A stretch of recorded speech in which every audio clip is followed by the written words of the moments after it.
Hello students, I welcome you all back to AVKS Academy. आप सभी को एवीकेस academy में वापस स्वागत करता हूँ। So today let us understand the paper to complete analysis strategy to crack 2021 CAPF examination. इस 2021 में हमारा CAPF पेपर 2 क्रैक करने का क्या स्ट्रैटेजी है, हम आज बात करेंगे। द मोस्ट अवेटेड वीडियो मैं आप सभी के सामने लेकर के आया हूँ। एस्से से लेकर के ग्रामर तक कंप्लीट एनालिसिस मैं आप सभी को देने वाला हूं, तो इस वीडियो को अंत तक प्लीज देखिएगा। At the same time let us understand the agenda for today. First of all क्या क्या हम बात करेंगे। First of all the most important idea of paper 2 is time management. हर कोई हर कुछ लिख सकते हैं, essay, argument, report, grammar, precise, comprehension, everyone can write। जब आपको 10 घंटे 12 घंटे 15 घंटे का समय कोई देगा तब आप लिख पाओगे, लेकिन टाइम मैनेजमेंट का बहुत ज़्यादा ज़रूरत होता है, इसीलिए क्योंकि 3 घंटे का ही समय आप सभी को मिला है। सो टाइम मैनेजमेंट क्या कैसे करना है मैं बात करूंगा। साथ ही question paper overview for all the 6 questions और 6 सेक्शंस, पूरा आपका 6 सेक्शन अलग अलग सेक्शंस दिया जाएगा। पूरा 6 सेक्शन का question paper analysis, question paper का पैटर्न वगैरह मैं बात करूंगा। फॉर्मेट्स में बताऊंगा आप सभी को, एस्से कैसा लिखा जाए, आर्गुमेंट कैसे लिखना है, रिपोर्ट कैसे लिखना है, प्रिसाइज कैसे लिखना है, everything I will be guiding you.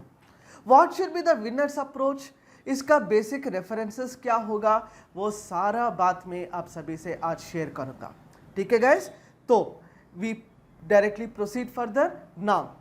So video आगे बढ़ने से पहले आप सबके लिए अनाउंसमेंट है। अगर आप CAPF 2021 एग्जाम का तैयारी करना चाहते हो या ऑलरेडी तैयारी कर रहे हो या आप रिवीजन करना चाहते हो तो एवीकेएस एकेडमी के साथ आप जो है ऑनलाइन पे जुड़ सकते हो। जैसा कि अभी पूरा कोविड चल रहा है तो क्लासरूम अभी पूरा क्लोज है, तो आपके साथ हम रहेंगे थ्रू ऑनलाइन। और ऑनलाइन में जो है टोटल 3 डिफरेंट कोर्सेस अवेलेबल है। एक रहेगा जैसा कि आपसे सर डिस्कस कर रहे थे पेपर 2 के रिगार्डिंग, सो पेपर 2 का जो है एक स्पेशल कोर्स अवेलेबल है।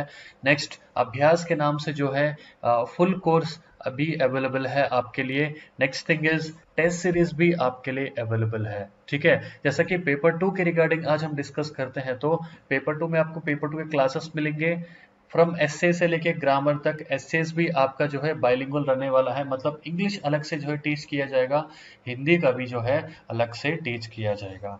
Next thing is paper 2 test series मिलने वाला है, दैट इज विद इवैल्यूएशन। और पेपर 1 टेस्ट सीरीज भी हमने इसमें फ्री इंक्लूड कर दिया है। उसके साथ साथ आपको जो है पेपर 2 का बुक भी मिलने वाला है ये पर्टिकुलर कोर्स के साथ। पेपर 2 बुक मतलब नॉट PDF, ये पेपर 2 हार्ड कॉपी जो है आपके एड्रेस पे डिलीवर होने वाला है। ठीक है, अगर आपने अब तक कोई भी कोर्स परचेस नहीं किया है तो अगर आपको कोर्स अच्छा लगता है, आपको लगता है कि सहायता मिलेगा, डेफिनेटली आप जो है ये पर्टिकुलर कोर्सेस चूज कर सकते हो आपके रिक्वायरमेंट के अकॉर्डिंग। ठीक है, तो डिस्क्रिप्शन के नीचे मैं ऐप का लिंक दे दूंगा।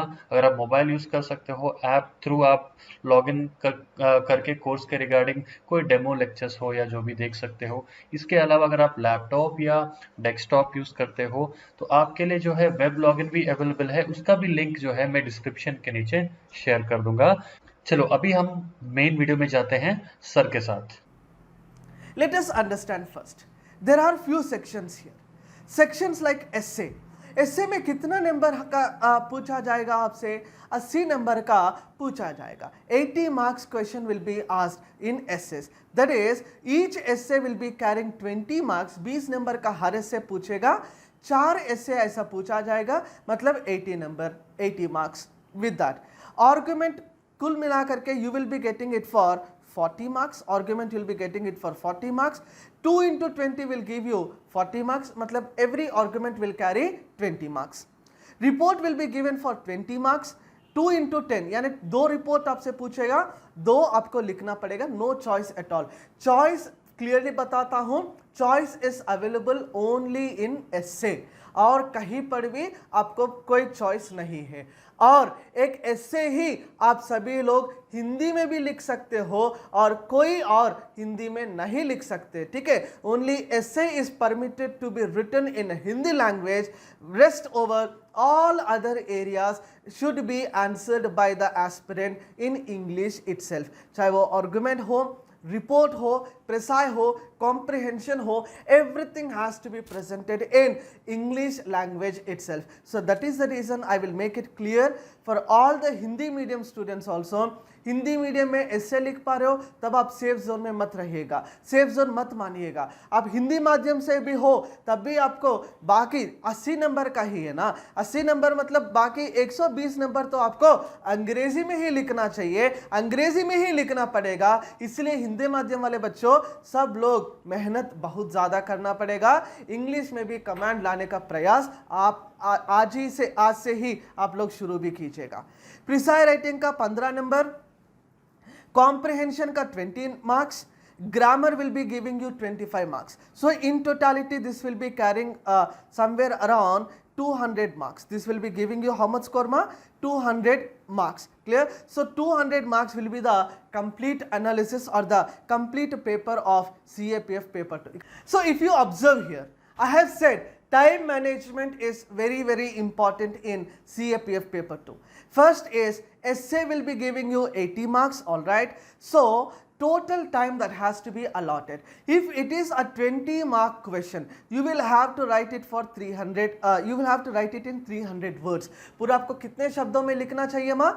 300 शब्दों में आपको लिखना चाहिए. So 4 into 18 मतलब हर essay के लिए आपको कितना समय स्पेंड करना है? यू शुड स्पेंड 18 minutes पर essay. You should spend 18 minutes per essay. So in totality 72 minutes has to be allotted or allocated or dedicated for essay. Argument will be giving 40 marks. So again 18 into 2, 36 minutes. Clear? 36 minutes per 36 minutes in totality. Again 18 minutes per argument you will have to dedicate. Report writing का 20 number का सवाल आएगा. So 2 into 9 minutes. Clear? If it is a 10-mark question. Clear? If it is a 10-mark question, because you need to write 10 into 2. Okay. So if it is a 10-mark question, allocate 9 minutes. कितना minute allocate करना है? 9 minutes per report. 9 minutes for every report. Okay guys. So precise आपको पूछा जाएगा 15 number का. समय कितना spend करना है आपको? 10 minutes. कितना समय स्पेंड करना है जी? 10 minutes. Comprehension will be given for 20 marks. Comprehension will be given for 20 marks. How many minutes you need to spend here? 18 minutes. कितना मिनट स्पेंड करना है जी आपको? 18 मिनट आपको स्पेंड करना है. Grammar will be given for 25 marks and the time allotted here is 21 minutes. Clear? आज से ही आप सभी लोग प्रैक्टिस करना शुरू करो. पूरा FLT मतलब AVKS का भी test series, full and test series paper 2 का भी अवेलेबल है. If you are writing a test, whenever AVKS uploads, हम अर्ली मॉर्निंग 5 बजे 4 बजे को भी हम पेपर अपलोड करेंगे. लेकिन मैं एक चीज क्लियरली बताता हूं आप सभी को, आप जब भी पेपर आए तब आप लोग लिखना शुरू मत करो, आप दोपहर तक वेट कीजिएगा. Do practice paper 2 only in the afternoon session to make yourself continuous, to make yourself practice, to make yourself associated with the time management. इस तरह का टाइम मैनेजमेंट, इस तरह का टाइम अलोकेट आप सभी लोग हर एसे के लिए, हर आर्गुमेंट के लिए अलोकेट अलग अलग कीजिएगा. तो आज का हमारा फर्स्ट सेक्शन रहेगा essay. So essay will play a very important role because it is giving you a greater weightage also. 80 marks are being given from alone essay writing. तो essay के लिए मैं अलग से फ्रेमवर्क देता हूँ. I have seen people who are asking me, sir, can I present my essay in point wise? Can I write my essay in beyond the word limit? आपको word limit कितना दिया गया है? 300 words का word limit दिया गया है. कितना word limit है जी? 300 word का word limit है. So yes, it is permitted for plus or minus 10%. कहने का मतलब आप 330 वर्ड्स में भी लिख सकते हो या फिर 270 वर्ड भी आप लिख सकते हो. You can land at 330 word और you can stop at 270 words also. Okay guys, so essay writing का एक strict framework है that has to be followed by every one of you. Okay guys, so we have introduction, we have a main body, we have a conclusion. Obviously which every one of you are aware of, main body को ज़्यादा stress देना है, यानी main body पे ज़्यादा word limit हमें dedicate या फिर अलोकेट करना होगा। ठीक है गाइस, फॉर्मेट देखिएगा, introduction, then main body and also comes our conclusion. I have also given you sample essays, how to write an essay, everything are available in our AVKS Academy YouTube channel, so please do watch how to write an essay on various topics, okay? Because nowadays essays are basically asked from the current orientation, यानी current topics भी आपसे पूछा जाएगा, at the same time something connected with the philosophical or societal topics are also stressed more in our CAPF examination। ठीक है, ऐसे में एक और की पॉइंट मैं बता देता हूं आप सभी को।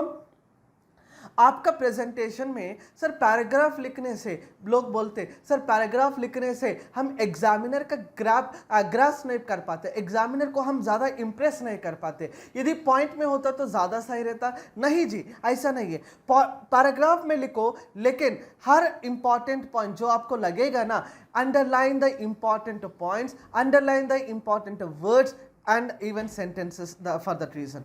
Linking of static part with current affairs is the basic idea.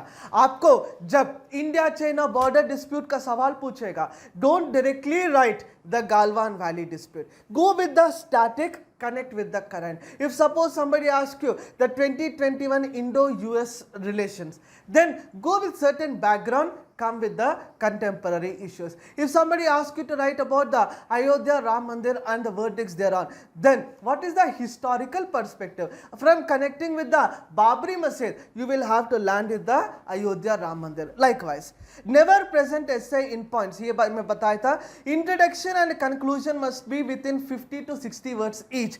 यानी 50 से 60 वर्ड का शब्दों का आप परिचय लिखिएगा, इंट्रोडक्शन लिखिएगा, and 50 to 60 words dedicated for the conclusion also. Essays must fill with the facts rather than descriptive. मतलब since the CAPF essays are given only for 300 words, जैसे अदर एग्जामिनेशन, मेन एग्जामिनेशन जैसे civil services जैसे हमारा 1000 more than 1000 word का ऐसे है नहीं। यहाँ पर कम शब्दों में हमें ज़्यादा इंप्रेस करना चाहिए।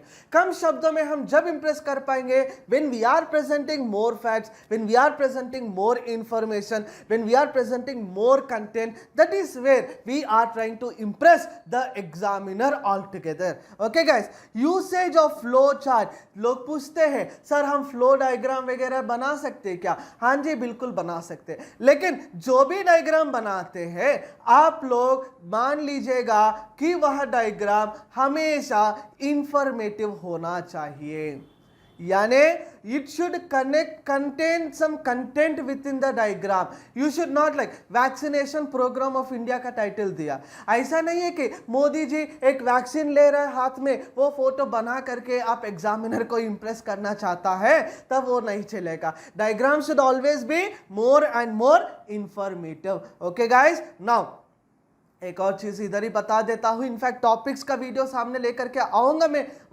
कुछ ही दिनों के बाद, लेकिन एक चीज़ मैं आप सभी को बताऊँगा, इस साल के लिए कोविड पैंडमिक वैक्सीनेशन, इस मामले में इस टॉपिक्स पे थोड़ा सा ज़्यादा स्ट्रेस आप लोग करिएगा। एनीवेज, नाउ इसका रेफरेंस क्या रहेगा? इसके लिए आप अलग अलग सोर्सेस रेफर कर सकते हो, जैसे स्टैंडर्ड एनसीईआरटी। सर एनसीईआरटी क्यों पढ़ना है, वो तो ऑब्जेक्टिव के लिए काम आएगा। नहीं जी, इसीलिए बोल रहा हूं एनसीईआरटी एंड इट्स लिटरेचर अच्छा खासा दिया हुआ है। अनएम्प्लॉयमेंट के बारे में एनसीईआरटी देख लीजिएगा, पॉवर्टी का ऐसे आएगा तो एनसीईआरटी से कनेक्ट कीजिएगा। यदि पॉलिटिकल डायमेंशन से कोई ऐसे आएगा, सेक्युलरिज्म वगैरह कॉन्सेप्ट का, एनसीईआरटी से वह लिटरेचर आप पढ़ भी सकते हो। न्यूज़पेपर एनी, प्रिफरेबली हिंदू या फिर Indian express. Okay guys, PIB reports, ministry का वेबसाइट्स आपको रिफर करना चाहिए। लेकिन 8 अगस्त को हमारा एग्जामिनेशन है, उसी दिन को हम इतिहास में, मॉडर्न हिस्ट्री में क्विट इंडिया मूवमेंट भी ऑब्जर्व किया होगा। लेकिन ये सारा बात, ये सारा चीज़ें, ये सारा रेफरेंसेस आप सभी लोग अभी से ओपन करना, खोलना चाहते हो देन 8 अगस्त को आप क्विट भी होने का संभावना है। क्यों है? क्योंकि आपके पास समय इतना कम है, क्योंकि आप ज़्यादा रिसर्च नहीं कर पाओगे। इसीलिए हम लोगों ने, जो पूरा देश जानते हैं एवीकेस के बारे में, वी हैव रिफर्ड एवरीथिंग। पिछले 1 साल से हम लोग यही चीज़ों को पीआईबी रिपोर्ट, मिनिस्ट्री वेबसाइट, कुछ रिपोर्ट्स, कुछ रिलीजेस ऑफ एनी इंडेक्सेस वगैरह देख करके we have compiled another best book for CAPF paper 2 for the year 2021। 2021 के लिए नया एडिशन CAPF पेपर 2 का बुक हम कुछ ही दिनों में रिलीज करने वाले हैं। इसके लिए आप लोग 9346623310 इस नंबर पे कांटेक्ट करके आप लोग अपना बुकिंग भी स्टार्ट कर सकते हैं। और एक डाउट मेरे से बच्चे पूछते हैं, हर दिन कॉल्स आते हैं मेरे पास कि सर क्या हमें पिछले साल का ही बुक इस साल भी आप डिलीवर करोगे? जी, पिछले साल का बुक्स ऑलरेडी खत्म हो चुका है। पिछले साल का already all the books are being sold out last year itself. This was the book for last year. पिछले साल का ये बुक रहा। This year this is not the book we are going to deliver. इसका भी index हम आप सभी को दे देते हैं। नया इंडेक्स भी 2-3 दिन में ही आप सभी को हम टेलीग्राम ग्रुप में डालने वाले हैं। लगभग 150 टॉपिक से AVKS Academy is coming with the best paper to book like every year itself. Okay guys, but इसके लिए थोड़ा सा आप सभी लोगों को इंतज़ार और करना पड़ेगा। कोविड के वजह से, प्रिंटिंग के वजह से, डिले के वजह से हम बुक ठीक तरीके से सब सही समय में डिलीवर नहीं कर पा रहे। लेकिन आप सभी लोग जानते हैं, कुछ अच्छा चीज़ चाहिए तो आप सभी लोगों को इंतज़ार तो करना पड़ेगा। We are the best in the market, so you people should wait for getting something best. Okay guys, now argument writing format क्या है इस आर्गुमेंट राइटिंग का? आर्गुमेंट राइटिंग में ही हर लोग इसे 2020 में भी people have suffered a lot in argument writing section. Okay guys, इसका एक ब्रीफ इंट्रोडक्शन आपको लिखना चाहिए। इसके लिए brief introduction must be written in minimum 50 to 70 words. If possible, include any famous quotes related to that particular topic. In fact, essay में भी, essay का इंट्रोडक्शन में भी आप सभी लोग कोट को जरूर यूज करना है if it is relevant to the title. Must be crisp and clear, no need to create a suspense. जैसे एसे फ्रेमवर्किंग में हम बताते हैं कि आपको सस्पेंस क्रिएट करना है, लेकिन यहाँ पर आपको सस्पेंस क्रिएट करने का ज़रूरत नहीं है। कोई भी टॉपिक आपको देता है, टॉपिक के बारे में पहले लिखिएगा फेवरेबल पॉइंट्स यानी in support of the argument, और दोबारा उसके बाद लिखिएगा अगेंस्ट द स्टेटमेंट, यानी if you are against the statement, if you oppose it और not, you should definitely oppose it in the examination. क्योंकि अल्टीमेटली हम क्यों लिख रहे हैं, मान लीजिएगा एक टाइटल दिया है ऐसा, lockdown in India, lockdown in India. इसका कुछ पॉइंट्स फेवरेबल भी होता है, लेकिन आपको लगेगा यार लॉकडाउन तो अच्छा है, लॉकडाउन के वजह से कोविड रुक गया है, इसका क्या अगेंस्ट पॉइंट्स लिखूं? अपोजिंग पॉइंट्स तो है नहीं। कलेक्ट करना पड़ेगा, ग्रैब करना पड़ेगा, सोचना पड़ेगा, माइंड को थोड़ा सा और एलाबोरेट करना पड़ेगा, ब्रेनस्टॉर्मिंग करना पड़ेगा, फ्रेमवर्किंग आप सभी लोगों को करना पड़ेगा। क्योंकि पर्सनली आपका इंटेंशन कुछ और हो सकता है, लेकिन एग्जामिनेशन में हमेशा आपको पॉइंट सपोर्ट में देना है, पॉइंट्स अगेंस्ट में भी देना है। सपोर्ट में आपको 5 जब लिखते हो, अगेंस्ट में भी उतना ही पॉइंट कोशिश करिएगा, वही 5 पॉइंट आ जाएगा। मतलब फेवरेबल और अगेंस्ट में। In favour 5 points, it can be written in point wise or else in paragraph also. लेकिन for example lockdown in India, favourable point, spread of disease is stop, spread of disease is stop. इसको underline करो, इसको थोड़ा सा और elaborate करो। और एक फेवरेबल पॉइंट क्या हो सकता है, फैमिली टाइम, ठीक है, फैमिली टाइम एज इंक्रीज, मतलब हर एक person, every person is spending more time with the family, ये एक पॉइंट है, ये साइड हेडिंग लगा दो, इसको थोड़ा सा 3 पॉइंट और एलॉबरेट कर दीजिए। मतलब this is how you will have to go in accordance with the point and elaborate it. क्योंकि कुछ लोग देखता हूं मैं पॉइंट लिखते हैं, स्प्रेड ऑफ डिसीज हो गया है, फैमिली वेलफेयर हो गया, फैमिली टाइम स्पेंडिंग हो गया, वैसा 5 पॉइंट लिखते हैं।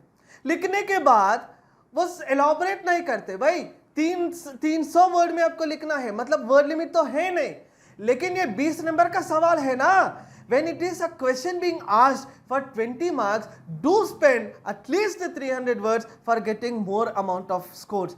मतलब पॉइंट लिखो, उसको एलॉबरेट करो। Okay guys, final conclusion, your final point towards the topic, मतलब here you can give your own opinion. आपको लगेगा लॉकडाउन अच्छा है, लिखो, कोई दिक्कत नहीं।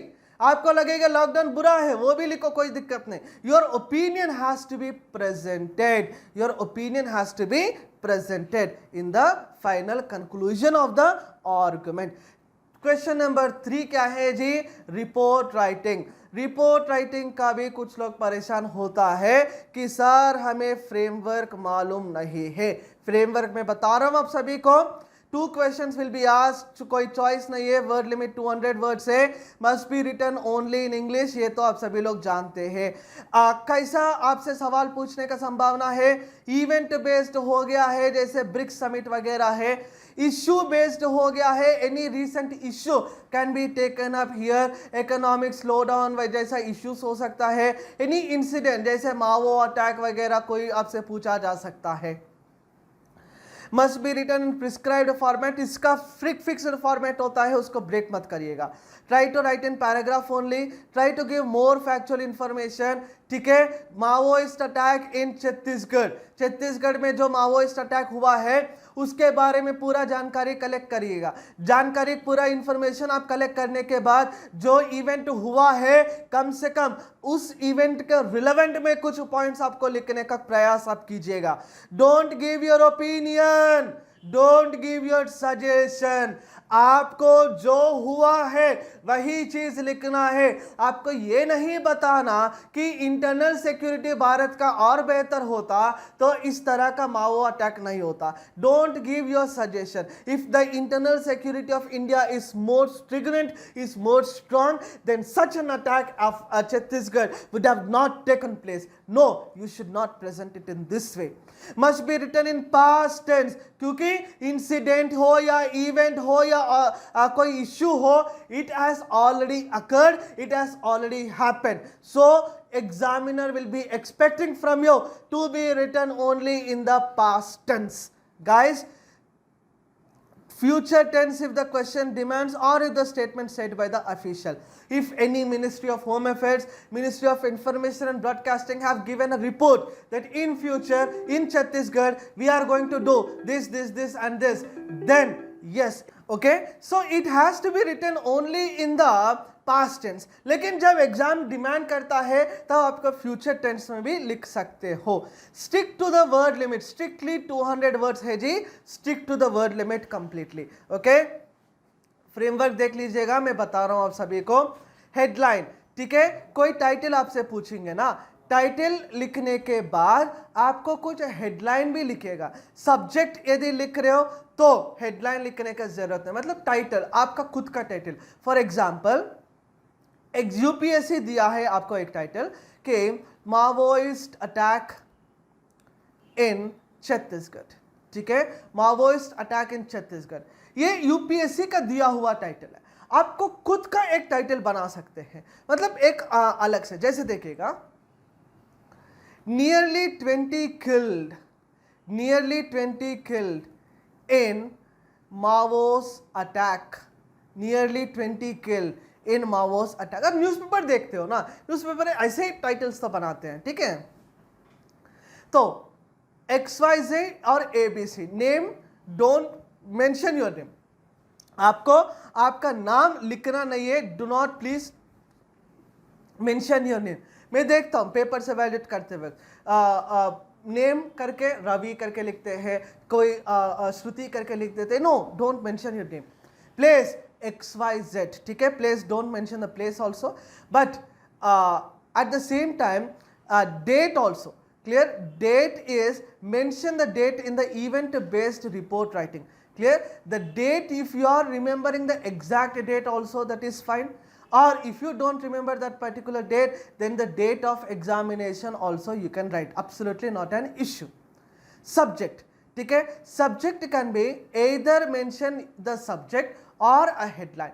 आप यदि मैंने जैसे बताया ना आपको कि इस तरह का हेडलाइन दो तब आपको सब्जेक्ट लिखने का जरूरत नहीं, हेडलाइन नहीं दिया तभी आपको सब्जेक्ट लिखना है. सब्जेक्ट मतलब what is the event is associated with. इस तरह का फ्रेमवर्क बना दीजिएगा पैराग्राफ 1, पैराग्राफ 2 और पैराग्राफ 3. सो कुल मिला करके it will be complete up to 200 words all together. पूरा 200 शब्दों में आपको लिखना चाहिए.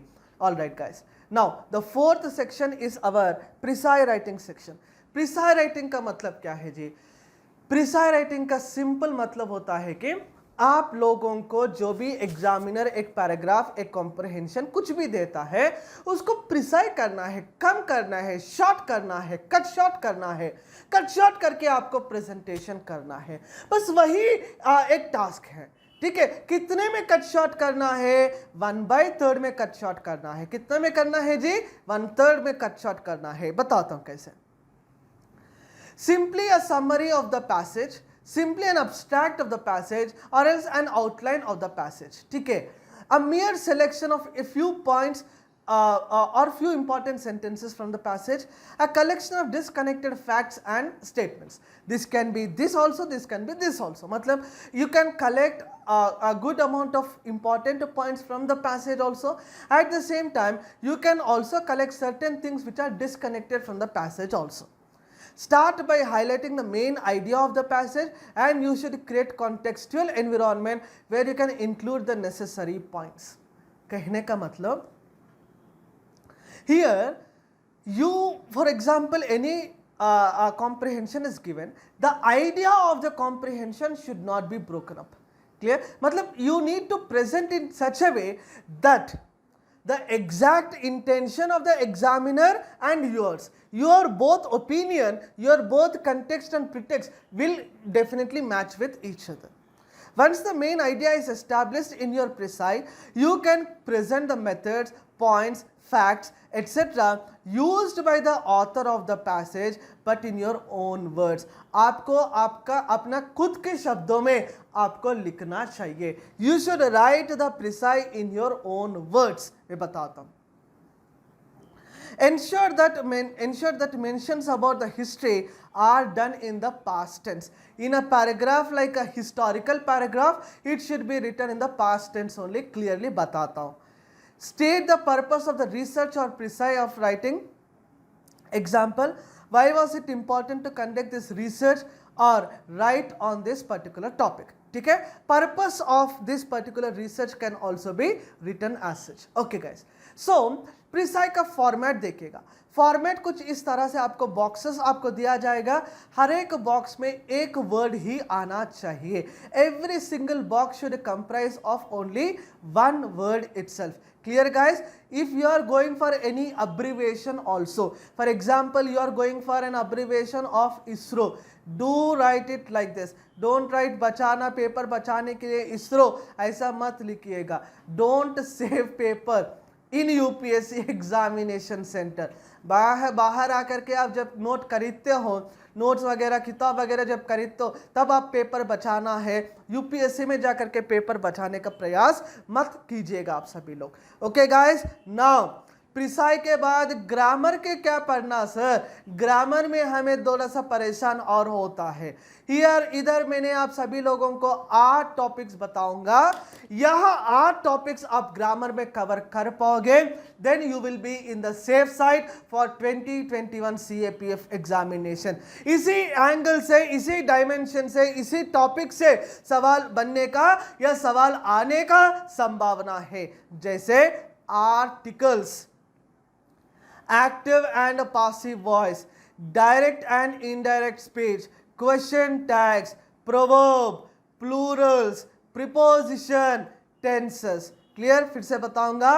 Articles, active and passive voice, direct and indirect speeches, question tags, proverbs, plurals, preposition and also the tenses. Okay guys, so this is complete analysis of the CAPF paper 2 analysis for 2021 के लिए हमने जो standards बताया, हमने जो analysis बताया, इस analysis को आप उपयोग करेगा अपना प्रेजेंटेशंस में, then definitely it will be a cake walk for cracking the paper 2 in 2021 CAPF examination.